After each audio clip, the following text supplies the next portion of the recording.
Welcome to another edition of Yacht Life Chronicles, where we are better together than separated. Thank you guys for tuning in. Thank you for tuning in to another edition. You know, we have the CEO of W989 Radio, here in Saginaw. We have Scheme in the building. Scheme been doing this thing for a long time, man. Yeah, like I said, I got AO the God coming, man. Y'all stay tapped in with me. Y'all know what it is. W989 Radio. Scheme, baby.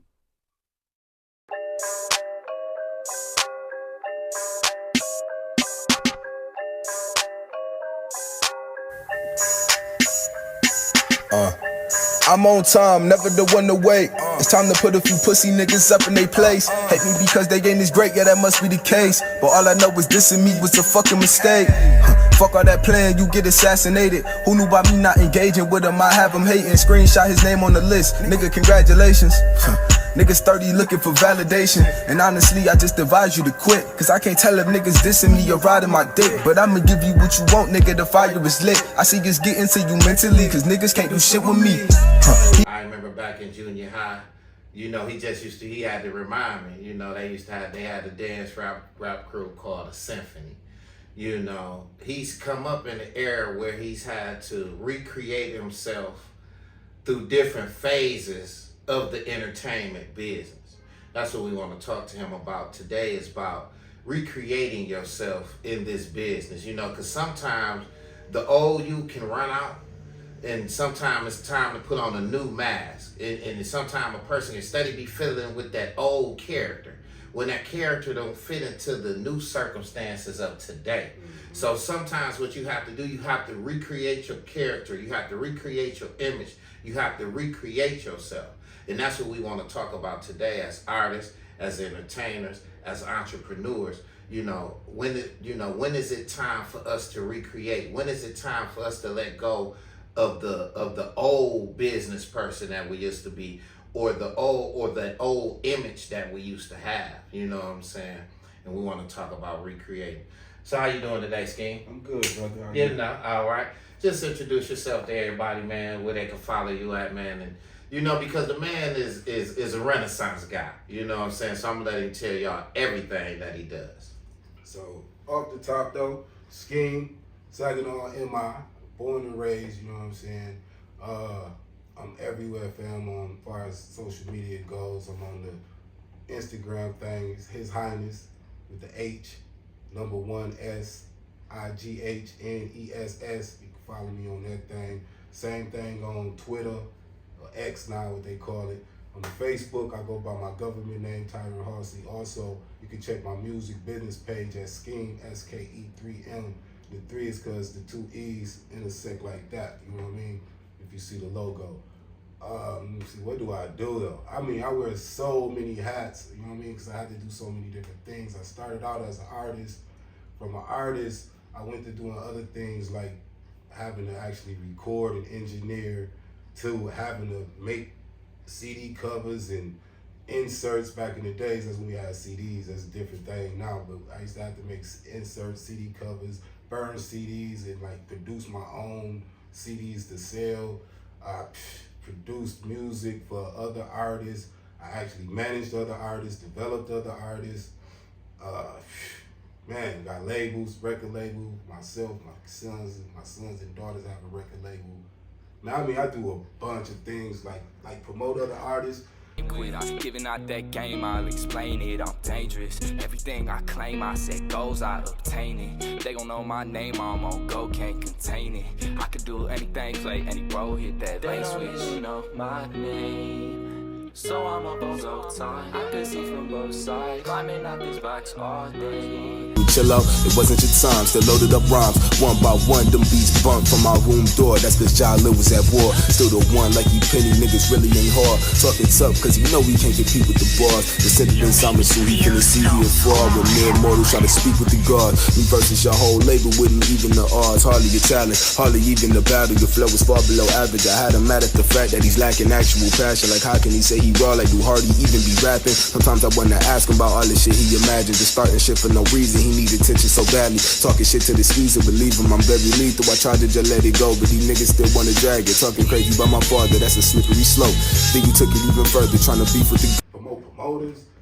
It ain't nothing I don't do though. MC host shows. Oh yeah, look, see, they tell me host of shows. And that's new because I wasn't hosting a lot, but yeah, I guess my personality, people was booking me for the shows. But yeah, I definitely host shows and shit like that. Like I do a lot of shit. But we gonna get into it and tell y'all more. You know what I mean? So let's back up a little bit, man. For sure. You from Saginaw, Michigan. Definitely. You know, how did you become musically inclined? Okay, yeah, man, I can definitely do that. Musically inclined, like honestly, and my mom's like when I was real younger, she really like, she was like instilling a bunch in me like super young, bro. I'm like 4 or 5 years old. She had like it was hooked on phonics as people got older, but back in the day it was called some other shit. I don't know what it was, but I learned about the thing she taught me was the fucking vowels, bro. A-E-I-O-U, bro. When she taught me is vowel sounds and how syllables break down as a kid, I was like, "Dude, this is crazy as fuck." Like, it taught me how to actually like talk. You know what I'm saying? Then she hit me with like Langston Hughes, bro. Like Langston Hughes book. She would read this shit to me when I was real young. You know what I'm saying? To teach me how to actually read this shit. So reading this Langston Hughes shit. My pops, he got all the anthologies of like Smokey Robinson, Temptations, like all they albums on. You know, like, you know, I had that shit, bro. He had so much of this shit, and he would put them on mixtapes. And we tape, you know, we travel. He'd put the tape in, and we listen to this shit, and bro, like, you know, you hear it, this shit is fire. You know what I'm saying? New Michael Jackson come out. You know what I'm saying? All of that shit. My uncle was a DJ, scratch DJ though. You know what I'm saying? Him and DJ Boogie, shout out the shit, Dr. Boogie was nice. 107 FM. Yes, it did. Right. They used to battle and shit back in the day in my grandmother's basement. My uncle was a fucking beast. My uncle Sly, man, y'all know him. Sly Seal, whatever y'all want to call him. Coldest motherfucker with the steels, you know what I mean? He was so nice and he was around my age. You know, he was like probably like 10 years older than me, but he like this is about the youngest nigga, you know, my uncle. So I would watch him and see how he cutting that shit up, and that's more my era because it's hip hop. Even though I'm listening to all this this R&B and shit that my pops was playing, but with this hip hop shit, this is more like my shit. Run DMC, Curtis Blow, Unc Scratch It. I'm like, but I want to be the rapper for Unc. I want to be his MC. You know what I'm saying? So that's where my Music Jones came from, bro. I seen all of that, and that shit just kind of grabbed me. You know what I mean? And that was right when hip hop took you by storm. Yeah, you know, hip hop just was starting. Yeah. You know what I mean? Yeah. So, that shit, bro. And you know, us, you know, growing, you know, 70s babies, we grew up right with it. You know, and in North School, you know what I'm saying, back in the day, what was the energy like back in those times? You know what I'm saying? And how did that experience set the foundation for your love of entertainment? Because y'all had the symphony crew back then. Yeah. Tell everybody about the symphony, what y'all did, and how did and tell everybody about what was your first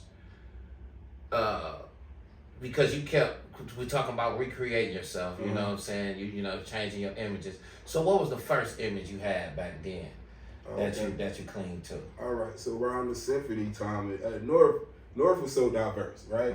It was so diverse at North. You had white folks, we had goddamn Korean folks and that bitch, black folks. So it was super diverse, Mexicans, all that. And to be around that type of a melting pot, you got to actually be you. You know what I'm saying? Like a lot of people, they held on to the persona. You know, you had, like I say, the Mexican cats chill with each other. They talked a certain way. You know, you had the nerd motherfuckers, east side, north side, different shit like that.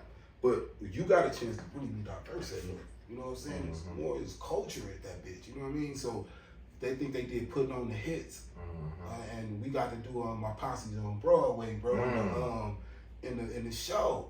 And like this was so ill for me. I think Mr. Porterfield was over that shit at the time.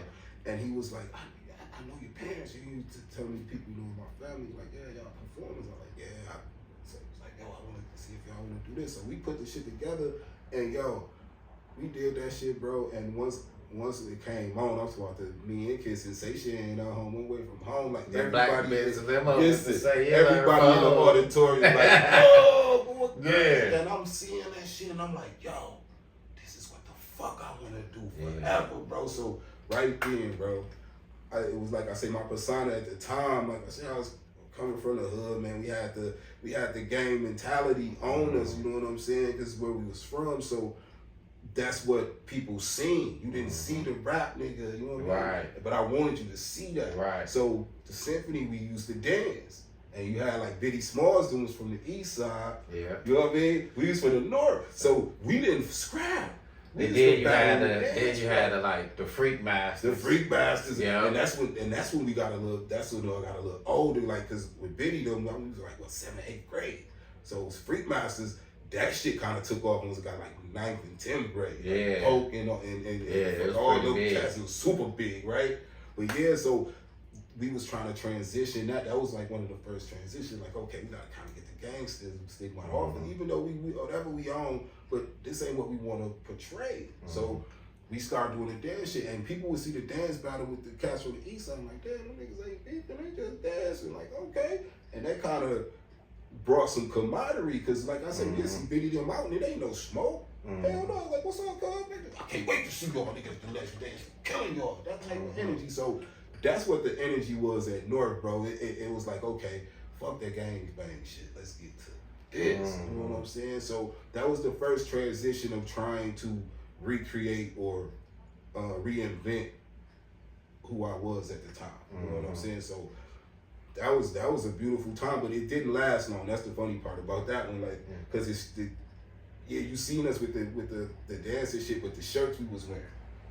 Them hoodies, I remember them hoodies, man, fresh. And it'd be so many of us, so we still look like a gang. The hoods was hard. We still look like a gang, so I was like, fuck, what can you know what I'm saying? So so now we draw back into that, you know what I'm saying? And yeah, that was a rough period for me, because you know what I'm saying, that ain't what I wanted to carry, but we had no choice, you know what I'm saying? It was just part of what was going on. Right. And this was all before the podcast and all before the W989 radio. Yeah, there wasn't even no shit like this even thought of. So before podcasting, before radio, you already were entertaining. Did you ever imagine you end up running your own radio platform like W989? Like, did you have that vision back then? Hell no. I just wanted to rap, bro. I ain't gonna lie. I was a pure rap dude. Like, it was nothing produced, anything outside of that. Fuck no. I just wanted to rap and be the best rap nigga doing it. You can't fuck with me. You can't fuck with me. It's all love, but can't nobody fuck with me. That's what I was. And you gotta have that confidence as an artist. That was my whole vision at the time. I didn't never think I would. What was your first rhyme? First time you went to the booth? Oh, first time when you got into spit. The first time, I'll tell you the first rhyme I recorded it myself on a keyboard, on a tape recorder. I had 2 tape recorders. I had the beat playing on this tape recorder, I had this tape recorder recording my vocals and the beat, right? So I play that shit, and the song was called Mind of a Gangster. You know what I'm saying? I was like, I think I was 8, bro. 8 years old. And what I would do, I tape it like that, then to make the ad-libs, I overdub the shit and play it again and do the ad-libs in the back, At right? 8 years old. At 8, fam. And I still remember the joy. Like, you know what I'm saying? It was a story rhyme. Stupid shit, but it was, like I say, I was creative. But like I say, my mom had me into all that reading Langston Hughes and shit, so I'm thinking like a writer. Right. So when I'm writing the song, you was a poet. Exactly. I was writing the actual story, so it was a fucking story, bro. Like I said, I remember that shit like the back of my hand. But what's the first? So when you went to a real actual studio? In a real actual studio, how was that for you? Oh shit, it was everything, bro. I didn't want to leave that bitch. I was with my man Ray Starr. I think Ray. No, that's a lie. It wasn't Ray Starr first. It was what's my man name? Last name Bernard Terry, his brother. What's damn, I cannot remember fam name. He rest in peace. He dead now. Yeah. But that was the first when I did that joint in his studio, because he had it looked like a real, like the shit you see on TV. Yeah. It wasn't like at the crib type shit. I'm like, yo, and he let me go in that bitch and go crazy, bro. And I was like, yeah, dog, this is it, bro. This is it. This what I want to do. Yep, and that, like I say, and at that point right there, and that's when you knew I wanted to be an entertainer. Yep, and he told me these words. He was like, bro, how many times you did this? I'm like, my first time. He was like, man, like it can't be your first time. It's my first time ever in the microphone, in the booth, all of this. He's like, bro, you gonna have a long, beautiful fucking career, bro. Stay on this shit you want. And like I was like, yo, that's crazy. You know what I mean? Right. Because I was going to ask you, like, what was the first moment you realized, yo, I got the gift for entertaining people, but now that I see, it's your first time you walked in the booth. That was my first time knowing I could be. When did you know that you had, when did you say shit. to yourself, like, man, I got a gift for entertaining people? You know what? Honestly, God, bro, it's just at North. I ain't gonna lie. At North, bro, it was a moment where, like, I ain't have no gear, bro. I ain't had no clothes like that, bro. We was stupid broke, bro. You know what I'm saying? So my granddad had a bunch of old ass clothes and shit in the basement, and I would put them shits on, dog, like big ass fucking suit coat with a vest, different color pants and shit. Yeah. And I would walk around the motherfucking school, and like niggas would be laughing at this shit, and I'd be like, yo, I'm the Joker, nigga. Tell niggas like I'm the Joker, right? And motherfuckers was like really kind of bought into that shit, like, oh, this nigga crazy, bro, do that crazy Joker shit. And I just act like the Joker, bro, and motherfuckers would bug out. I'm like, yo, man, bro, I'm ill with this shit. Yeah. Niggas don't know I'm doing this shit because I ain't got no clothes. Right. You know what I'm saying? They just think I'm on some funny shit. So I did that shit every day for like 2 months. My grandma done sent some bread down and got me together, got me some gear and shit. I kind of transformed up out of that shit. Right. Yeah, bro, that's when I knew I could actually entertain though. Right. That's for sure. Guaranteed. That's what's up. You know what I'm saying? But being able to take your impoverishment and what's the word I'm looking for? Man. Improvise. Yeah, man. You know what I'm saying? You improvise with it. You know what I'm saying? Yeah. To make it to turn it to your advantage. Exactly. You know what I'm saying? Just a chess move. You know what I mean? Yeah, it definitely was a chess move. Chess move. So the rap industry in Saginaw, let's talk about Saginaw rap scene. Do you think Saginaw City supports its own artists enough, or do they have to leave somewhere else and go somewhere else to get noticed? Honestly, man, what I think is for real, I think Saginaw artists think the artist supposed to be the one to support them like that. And that's not so much the case. But you gotta understand, we all, I would say myself included, even though I don't make art, I'm not rapping right now, we all doing the same thing, right? And it's cool to have camaraderie, like, yo, but that's my man nice, my man cold, my man get busy. Oh, girl, fire. It's dope to do that, you know what I'm saying? But at the same time, you want that for yourself too. Everybody's trying to get, it's just like motherfucker hustling, everybody want to get to the bag. So it's unfair to think that this artist is just supposed to push you like that. That maybe they should on one hand, but again, think about it. Are you pushing that artist that much? Are you pushing this artist as much as you pushing yourself? And like, is you really support everybody, you know what I'm saying? So what we gotta understand is, bro, the community is what's supposed to support the artists, man. That's who's supposed to be at the shows. It don't supposed to be a show full of artists watching other artists. It's cool for us to do that shit, but like, it's supposed to be some other motherfuckers. But you need the community support. You need Yeah, because that's how you develop a following. You ain't got no following if me and you come popping up at the show. Now you popping up doing podcast work. You doing media, and we need that shit out here. So what you doing is important. You know what I'm saying? But a whole bunch of rap niggas just watching motherfuckers and at the same time even critiquing motherfuckers like, man, you see that was me up there. Like, what you not? So just, if you gonna be there, watch the show and support, but you not feeling like that because we want you to be up there. So like I said, man, we gotta, as artists, fuck with the community, fam. You got Saginaw Cap out here, they have meetings. Go to the meetings and just kind of build with the people there. You know what I'm saying? It's these younger folks there, it's older folks there. But the fact that you came out there, it might be a time where they like, yo, man, some of the rap cats, it's a rap dude named so-and-so, they came up there and spoke pretty good at the Saginaw Cap. They just kind of listened there, and it was, you know, you should check that shit out. Like, word of mouth is always good. You know what I'm saying? So you imagine an OG telling somebody, yo, check this shit out. Like, what? Okay, I'm gonna see what it's working with, and you actually like it. You know what I'm saying? That's how we get that shit. Right. Back to school shit. If you get money, how we talk about niggas money in them songs. Okay, you give them some money, do some back to school shit, backpack giveaway. You gonna remember that rap nigga that gave away them backpacks, bro. If MC so-and-so gave away 100-something backpacks on his own dime, this ain't with the city, it's on his own pocket. You gonna fuck with that. Right. You know what I'm saying? Yeah. We don't do that. But we rep the SAG. Yeah. You know, everywhere. From the SAG and all that, not for show. But that ain't doing nothing for the SAG. We got to get out here and do something for the SAG to do it back. The representation ain't enough. We need more. We need more, bro. You know what I mean? So I think that's where misconception comes up. But shout out to the artists, man. I mean, like I say, it's not y'all. It's you just have to understand. It's a dynamic to this shit, bro. It's a dynamic. Right.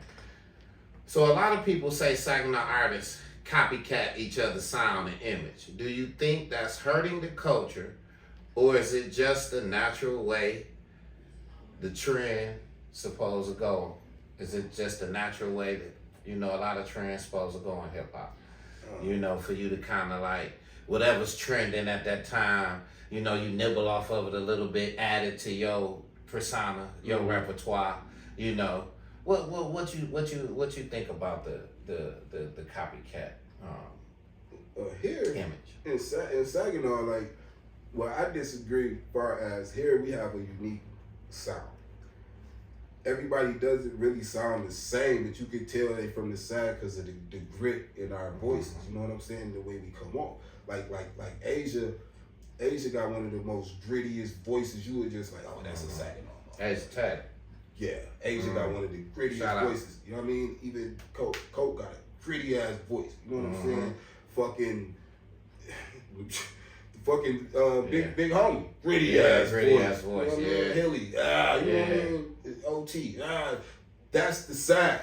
That's the side that you know what I'm saying? That energy, that we don't give a fuck. That's what we carry, right? What we do copycat. A lot of people here is copycat the Detroit style. Now don't get me wrong, motherfuckers think I'm hating them. Like, I love Detroit. I love but that's they shit. They developed that style and it works for them.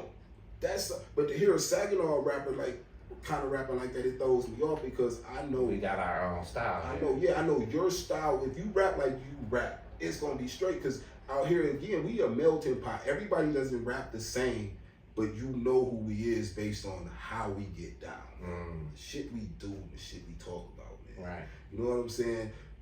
I don't think everybody don't understand that we have that collective sound. So, but to the part where you said to pick little pieces, that's always good in development. Right. As far as development as an artist, you know, you listen to shit and you learn from what you hear.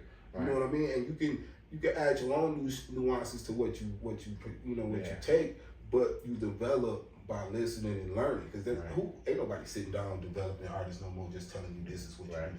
So you gotta find a way. When do you think it's time for artists to recreate their image? Like, you know what I'm saying? Because a lot of artists run into a wall. You know what I'm saying? And, you know, they not getting the support they need. You know what I'm saying? The best time is, I would say, if you not making nothing crack with the persona that you using, especially if it's not who you are exactly, that's where a lot of people fuck up at. Is like you have a persona. This is not who you really are. You just kind of carrying something. So it makes it rough on you because once that doesn't work, now you figuring out, damn, do I put on another persona? No. Go to being you. Whatever works for you, that's what you are. That's what you need to do. Like, and you need a team. You can't, when you reinvent yourself, you got to think about what's happening now. You know what I'm saying? What's new? What's going on? And you have to have something that relates to everything that's happening at that time. Plus, at the same time, something that could last. You know what I mean? So the best thing for you to do is really pay attention to the game. Really, people don't study. They don't watch tapes like the sports niggas do.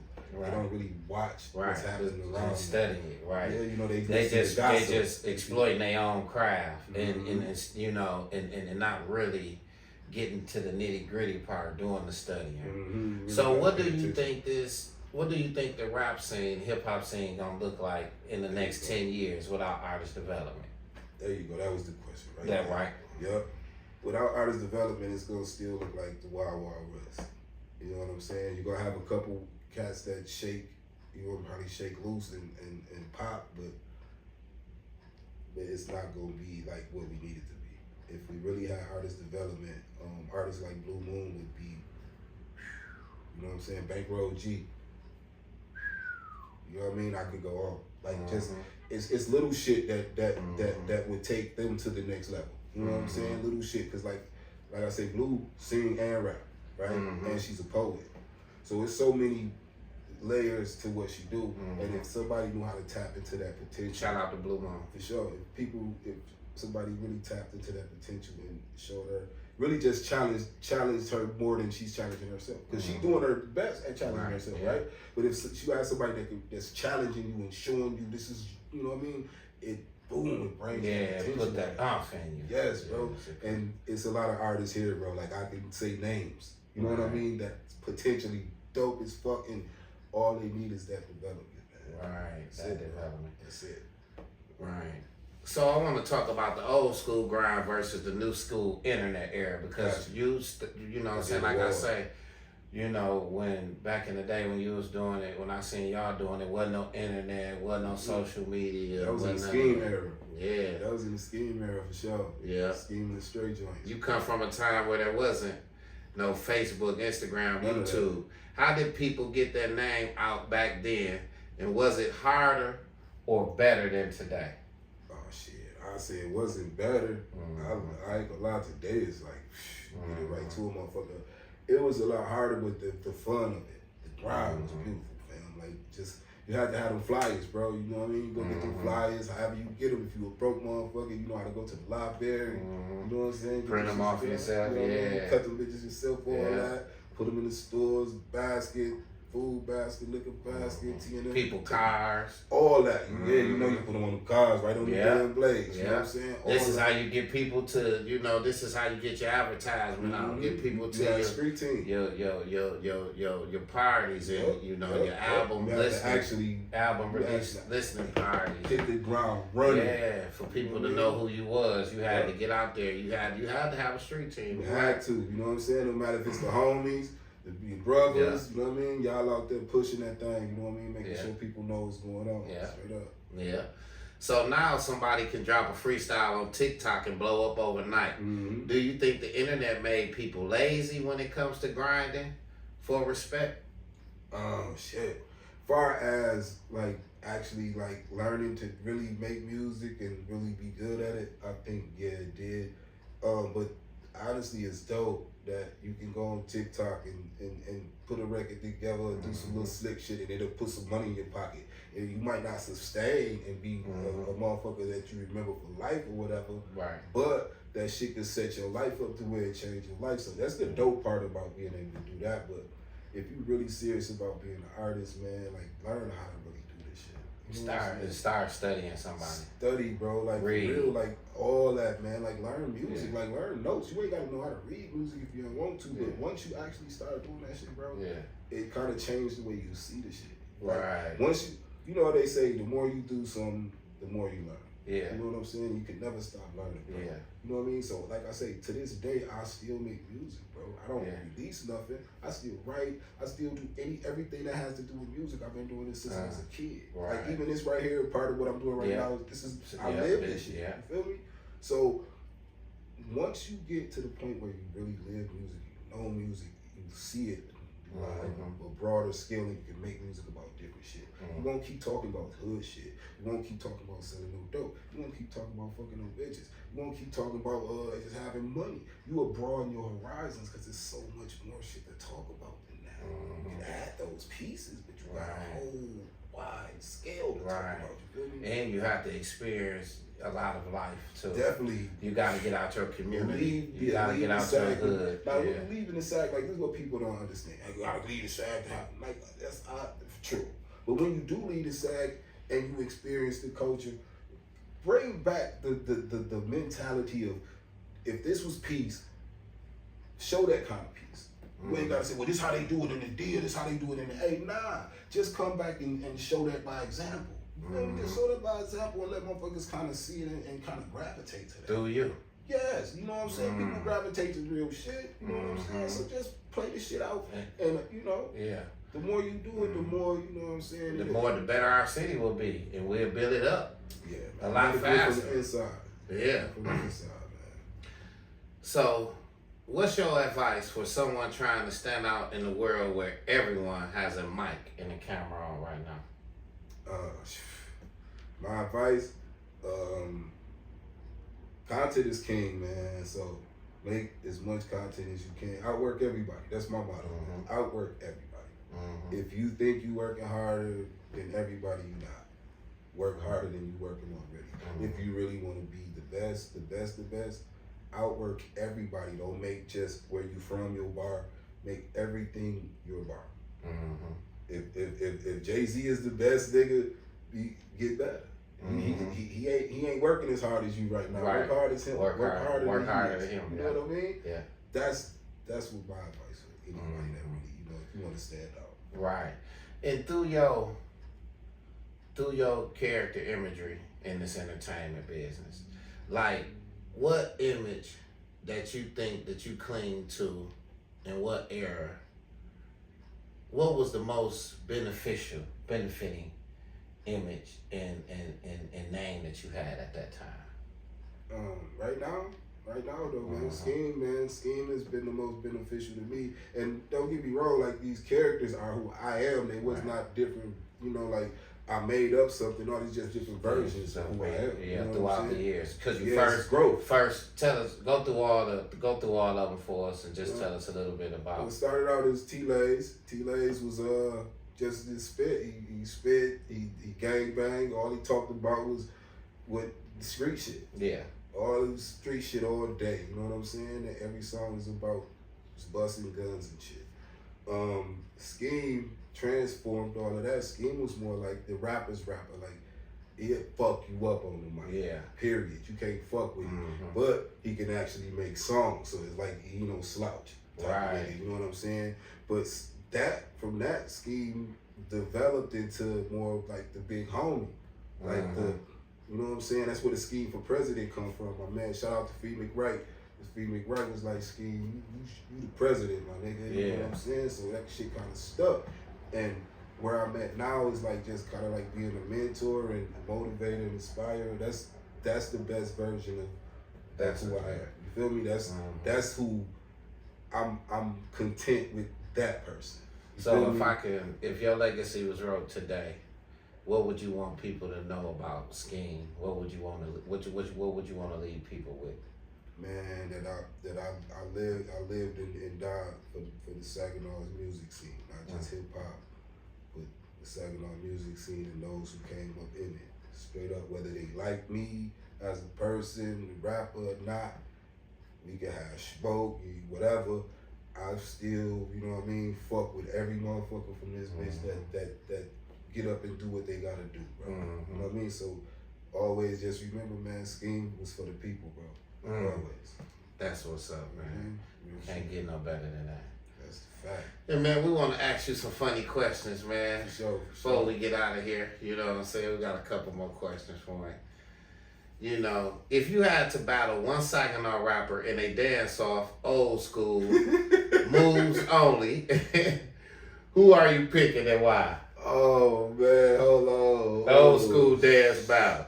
Old school dance battle, golly, bro. Man, you can go back to North School in the symphony days, man. Shit, who would you have a dance battle with?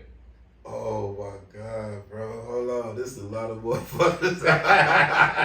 Hey, this nigga's in my crew. It's Putty Low, man. Giz too. Hold on. Shit. You know what though? Fucking Disco Rob, B. Right. I'm gonna tell you why too. Shout out Disco. Shout out Disco. Cause you were here, Sko was the illest motherfucker doing it, bro. Like, that Sko fucking up. And I'll be like, hell no. Nigga, the illest, like, you know what I'm saying? Man, listen, Sko had the biggest name for us dancing. Yeah. Back in the SAG. So you have a dance off battle. Dance off old school battle with Disco Rob. For sure. So you've been around Saginaw's entertainment scene for a minute. Who had the worst rap name you ever heard coming up with? I shouldn't even say this shit. God damn, man. The worst rap name. That nigga Napalm, bro. Napalm had the worst. Napalm. Yeah, before his name was Napalm, what was his name? What was it? Daddy Mad? Was that his name? I'm trying to remember. Napalm, bro. He had two names. Was Ass. Super Ass. Super Ass. There's a few cats with some dumbass names. Right. Okay, bro. But yeah, Napalm. If you had to swap lives with either Flavor Flav for a week or DJ Khaled for a month, who you choosing? Oh shit, that's crazy. Cause like Khaled living like alright, man. My nigga Flav out here wilding. You know what I mean? I ain't gonna lie though, man. Damn, that's tough. You know what though? It's fucked up, but I'll be Flav for that week, though. Flav for that week. Fuck up, nigga. Especially if it ain't me, I can just act a fool, nigga. Don't get in no trouble. I'll be Flav. I'll be everywhere. Bro. Get the fuck out. Fuck that living peaceful with Khaled. Them shit die. Fuck all that. So would you rather have to podcast every day for a year straight, or never be allowed to listen to music for a year? Every day. I love the pod, bro. I miss podding every day, bro. Like that's how I originally started. Every day programming. Fuck once a week, every day. It's a different show. Right. Like, that's what W989 Radio came from. Every day. Different show, bro. Yeah. If you could only promote W989 Radio by doing one of these if you can only promote W989 Radio by doing one of these dressed in a chicken costume for a month or rap battle in front of City Hall, what one you doing? Man, you know what? Hey, I'll do the chicken suit shit. I'll go crazy in the chicken suit.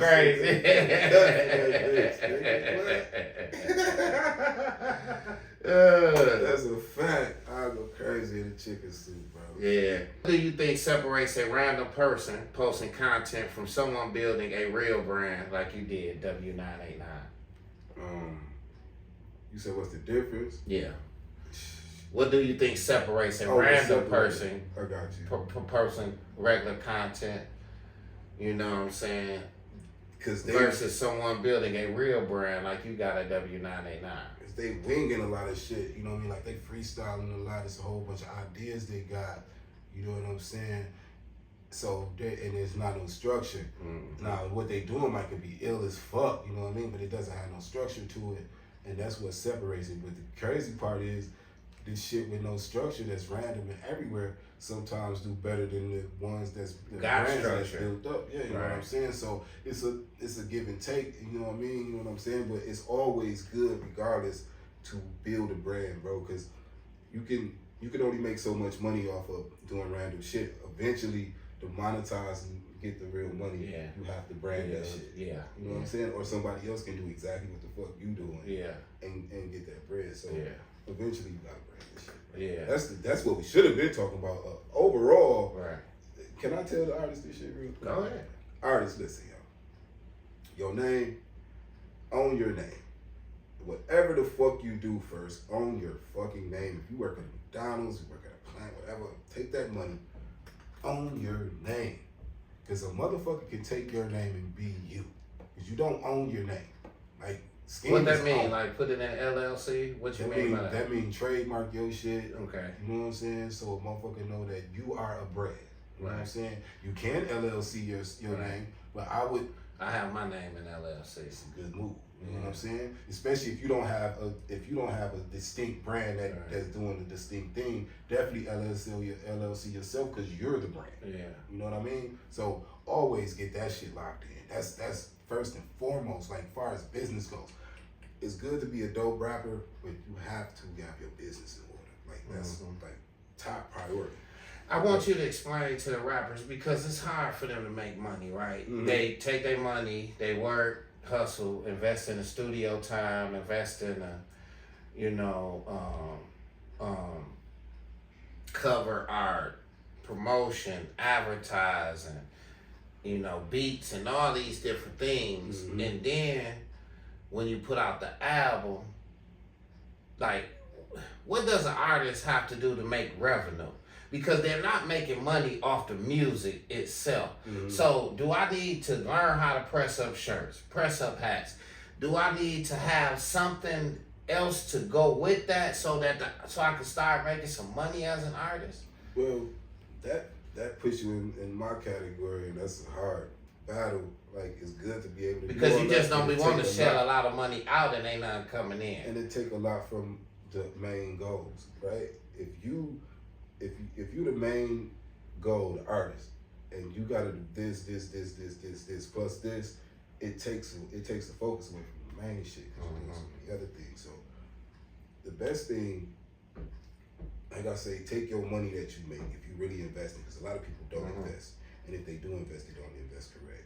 You know what I'm saying? If you got a good producer that's working with you, spend a nice amount. Spend something like, okay, well, look, I'm gonna give you a deposit of this much. This is how much work I want to do. You know what I mean? I can bring you the back end. You know what I'm saying? But this is what I want to start with for this amount of work to do. And y'all come up with an understanding. Paperwork is always key. Paperwork, people, always. That paperwork, so y'all got that shit in writing, so everything is good. Nobody can't fuck over each other. You know what I'm saying? Y'all looking out for each other. You know what I'm saying? Have that shit set up. Now, as far as you put you a budget together for your promo, right?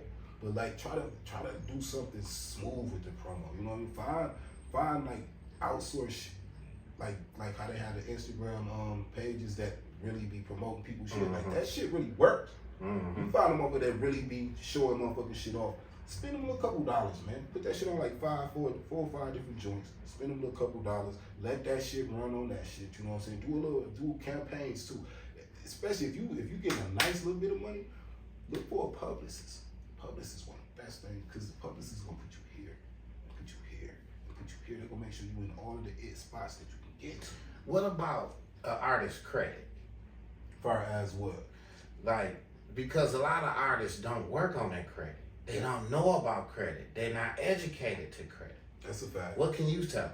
Well, far as what kind of equity they need right now, like coming up, is building relationships. That's the best credit you can get right now.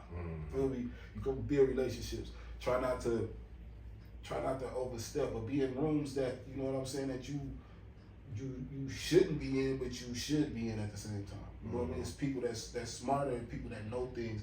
Sit there and suck that game up.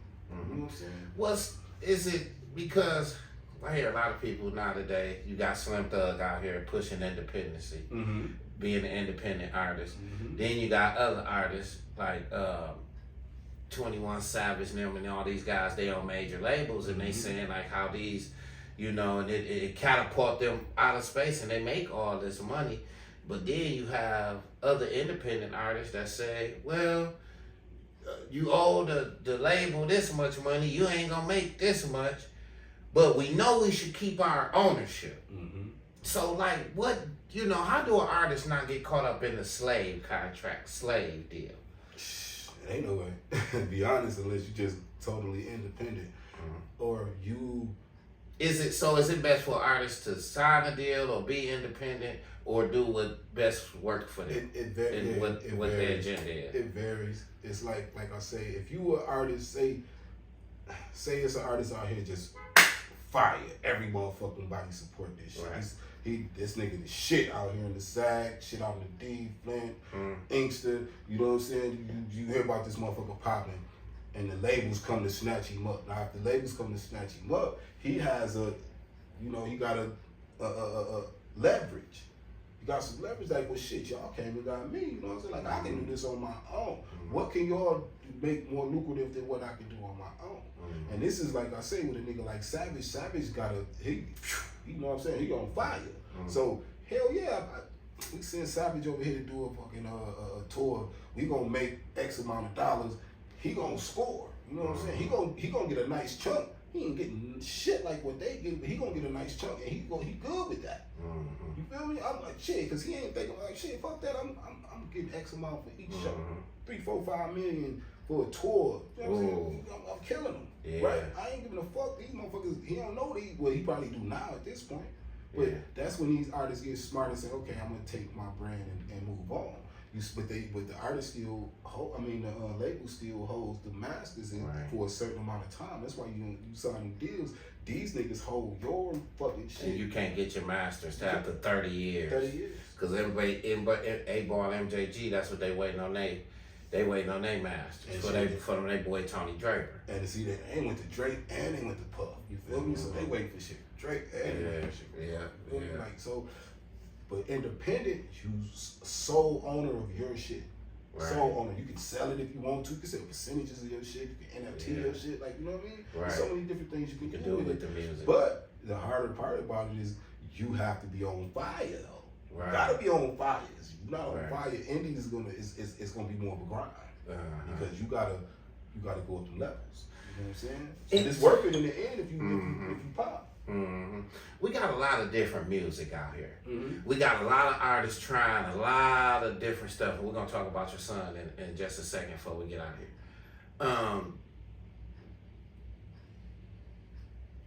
And it's like we hearing a lot of creative stuff. I'm hearing a lot of creative stuff. Mm-hmm.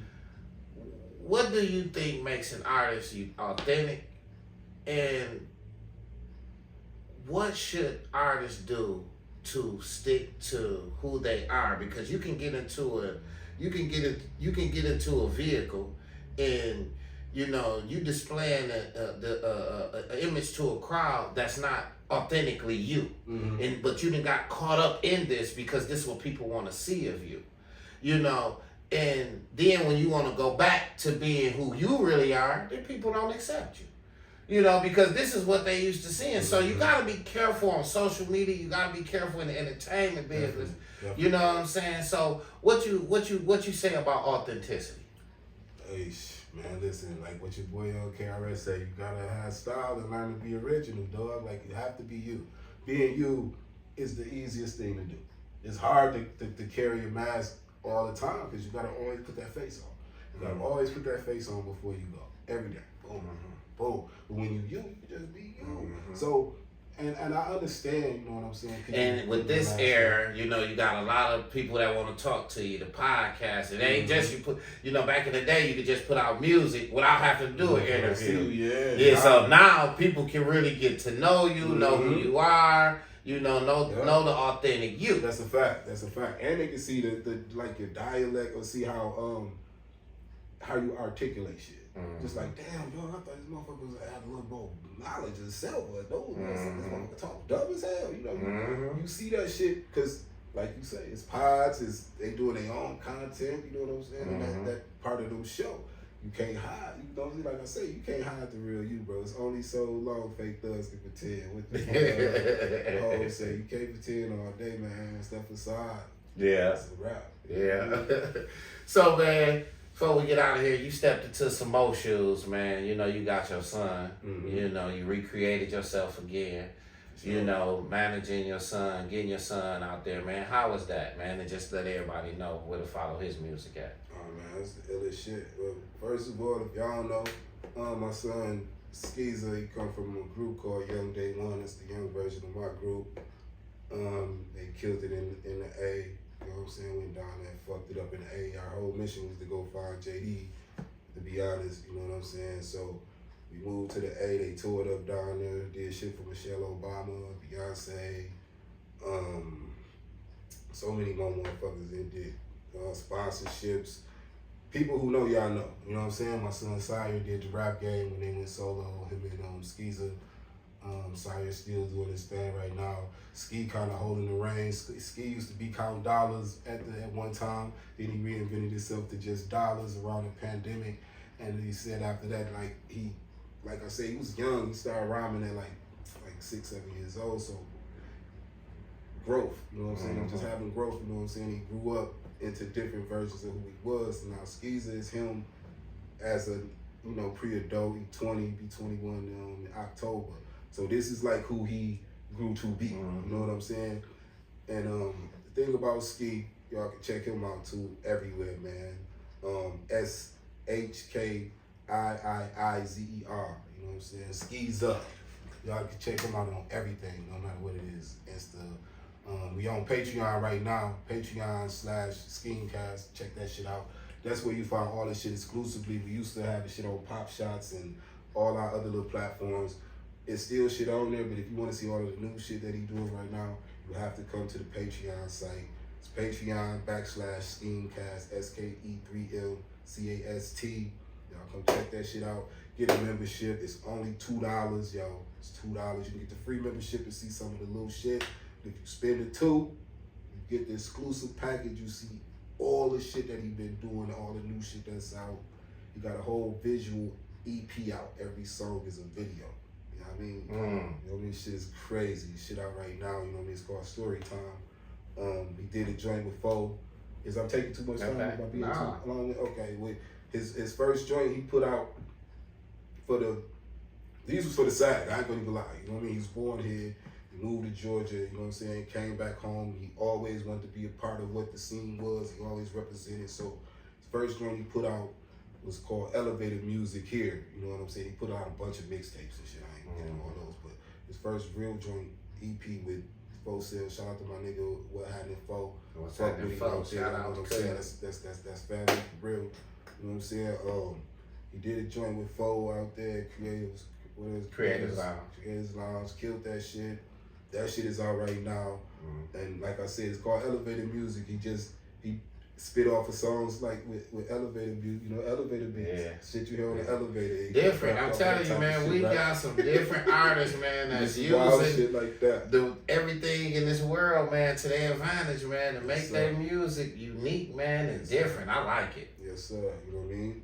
He got the other joint. Right now, he got the Mary Jane joint, My Number One Woman. It's featuring my other son, my youngest son, Guap Star. You know what I'm saying? He on there, it's real ill shit, just some laid back shit. Ski a real laid back MC, but the thing about him, he was trained. And I'm looking at the camera so y'all understand him, man, because like some people get him misconstrued. He was trained to be very, very, very, very nice. An ill motherfucker, like the illest. So. You see him, he's a real cool little nigga. But on that microphone, that nigga is mad vicious. Yeah, like, nice. He don't play around now. He makes songs, like, Ski can ride any lane. Whatever you can do, he can do. That's the difference with him. He just has his own vision in his own way. But if you trapping, he can trap.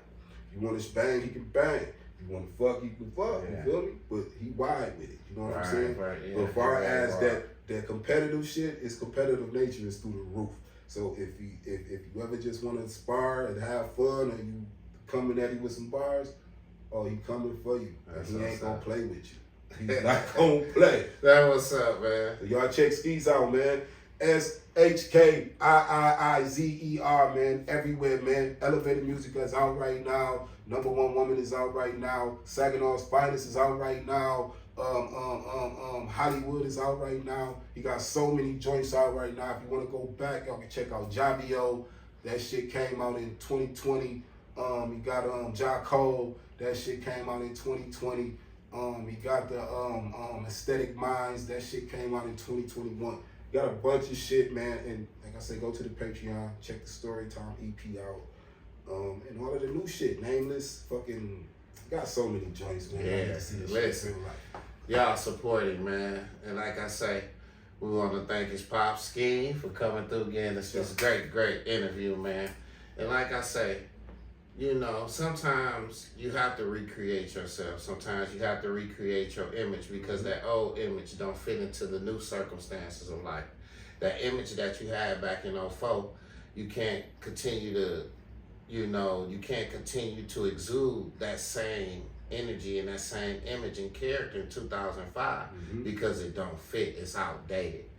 You know, you got to know when that character and when that image is outdated and it's time for you to recreate, which means, you have to, you have to learn, you have to, bring out other versions of yourself. They say the version that everybody think is the weirdest, that's the best version of you.